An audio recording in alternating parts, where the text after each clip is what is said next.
trillion beings in a handful of healthy soil.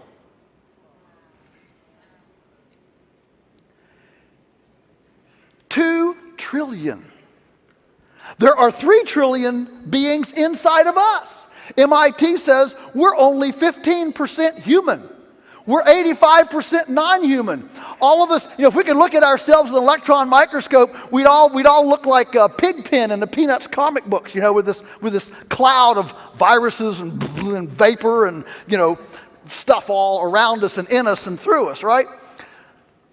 Well, the soil life and our internal digestive life, these are brothers and sisters and cousins and aunts and uncles. They get together for family reunion. That's why you need to eat some carrot with some dirt on it, And when your grandmother said everybody should eat a pound of dirt before they're 12, it's so you can get grounded.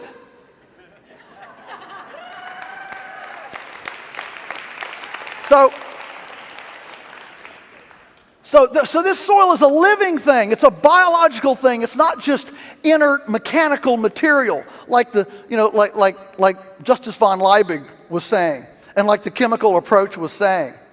Sir Albert Howard, writing in 1943, said that when you feed the soil with artificial manures, that's what he called chemical fertilizer, artificial manures, you grow artificial plants which make artificial animals, which then make artificial people who can only be kept alive with artificials. 1943. How prophetic was that? But for some reason, apparently, a chemical 10-10-10 in a bag was more sexy than compost piles, although I would suggest a lot more sex in a compost pile than a bag of 10-10-10. And here we've gone, and we're still, our culture is still worshiping because it's almost like there was a race, a starting gun at the end of World War II, but the chemical approach, the research, the science, the mining, the distribution, and the sale of this chemical approach had a lap of a head start, you see, and it took our side a while to catch up. The fact is that if we had had a Manhattan Project for compost, not only would we have fed the world, we would have done it without 3-legged salamanders, infertile frogs, and a dead zone the size of New Jersey and the Gulf of Mexico.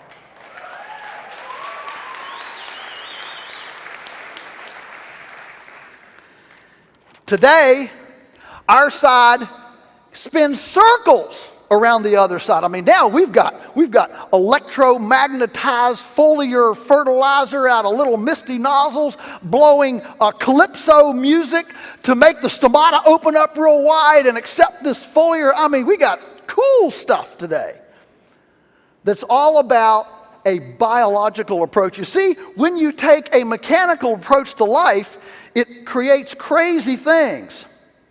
See, all things have a certain balance. I mean, there's a reason why a mouse is the size of a mouse and an elephant the size of an elephant. If you had an elephant the size of a mouse, he wouldn't be a very successful elephant.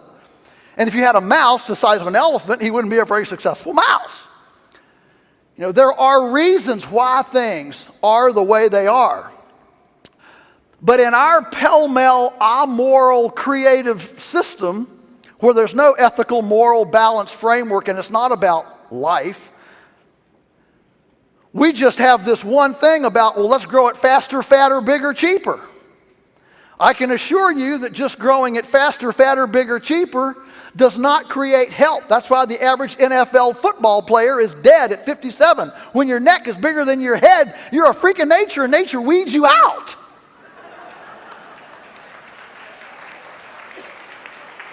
Joel Arthur Barker, writing the book Paradigms, he brought the term paradigms to the culture years and years ago. He said one of his axioms of paradigms is that every paradigm eventually exceeds its point of efficiency. And this idea that we can just grow it bigger, faster, fatter, cheaper ad infinity does not account for the carrying capacity and the balance that nature tends to engender.